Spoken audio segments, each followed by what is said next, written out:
સિદ્ધાર્થ ઓફિસેથી સાંજે ઘરે આવ્યો ત્યાં તો તેની પત્ની તેની પાસે આવી અને ચા કે પાણીનું પૂછ્યા પહેલાં બોલી કે બાજુવાળા રાવલભાઈએ નવી નકોર મોટર લીધી, પૂરા 17 લાખ રૂપિયાની, અને એ પણ રોકડા રૂપિયાથી. સિદ્ધાર્થ કંઈ બોલ્યો નહીં, જેથી તેની પત્નીની ધીરજ ખૂટી ગઈ અને બોલી કે આપણે પણ એક મોટર લઈ લઈએ.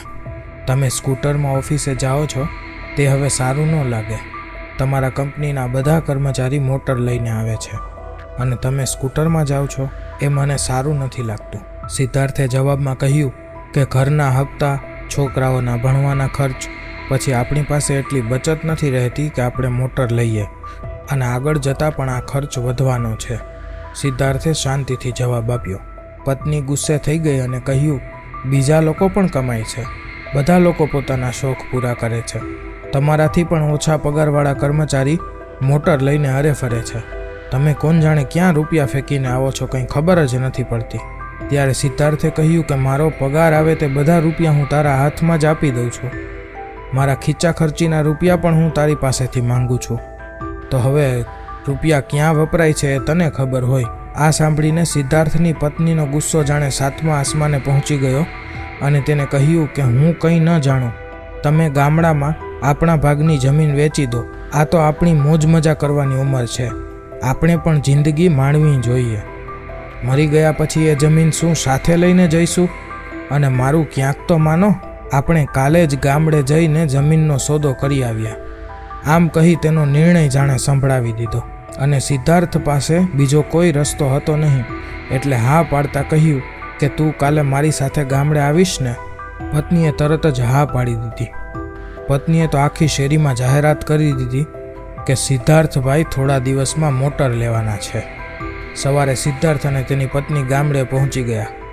ગામડામાં ભાઈનો પરિવાર રહેતો હતો, જેના છોકરાઓ કાકા આવ્યા તે જોઈને એકદમ રાજી થઈ ગયા અને કહ્યું કે કાકા તમે અહીંયા ખેતરમાં જ રહો, મમ્મી હમણાં જ આવશે. સિદ્ધાર્થના ભાભી આવ્યા અને બંનેને ચા પાણી પીવડાવ્યા અને કહ્યું કે હવે આપણે ઘરે જઈએ. ઘણા વર્ષ પછી ગામડે આવ્યો હતો, જ્યાં નળિયાવાળું ઘર હતું અને તેમાં પણ ઘરનો એક ભાગ બેસી ગયો હતો.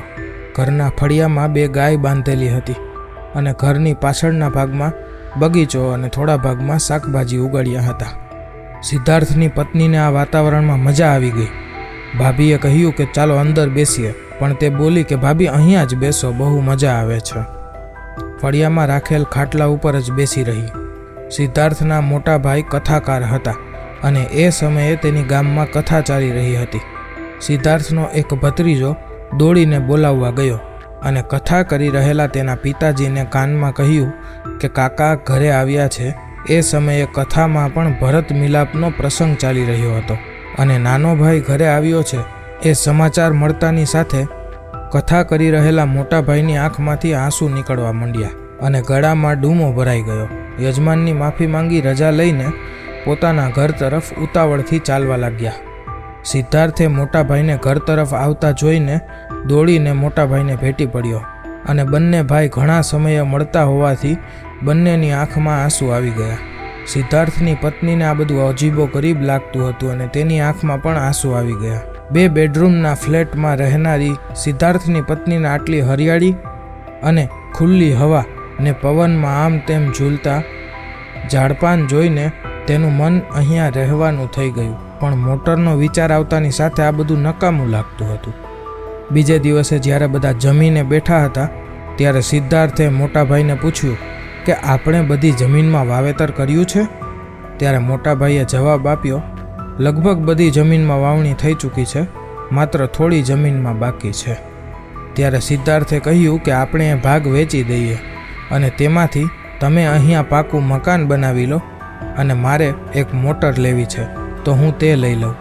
ત્યારે મોટા ભાઈએ જવાબ આપતા કહ્યું કે ફળિયામાં જે 2 ગાય ઊભી છે તેમાંથી એક ગાય અત્યારે દૂધ નથી આપતી, તો પણ અમે તેની સેવા કરીએ જ છીએ અને આ જમીન તો આપણા બાપ દાદાની વારસામાં આવેલી જમીન છે અને તેની સાથે આપણા પૂર્વજોની લાગણી રહેલી છે, જેને આપણે ખરીદ વેચાણ ન કરાય. આ વારસો સંભાળવામાં અને સાચવવામાં આપણી અનેક પેઢીઓના બલિદાન છે.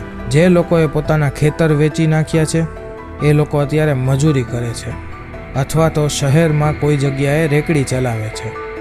તમે અત્યારે જે જમીન પર બેઠા છો તેના રાજા રાણી છો. ખેતરની સારી રીતે સેવા કરીએ એટલે તે તમને માટીમાંથી સોનું આપે છે.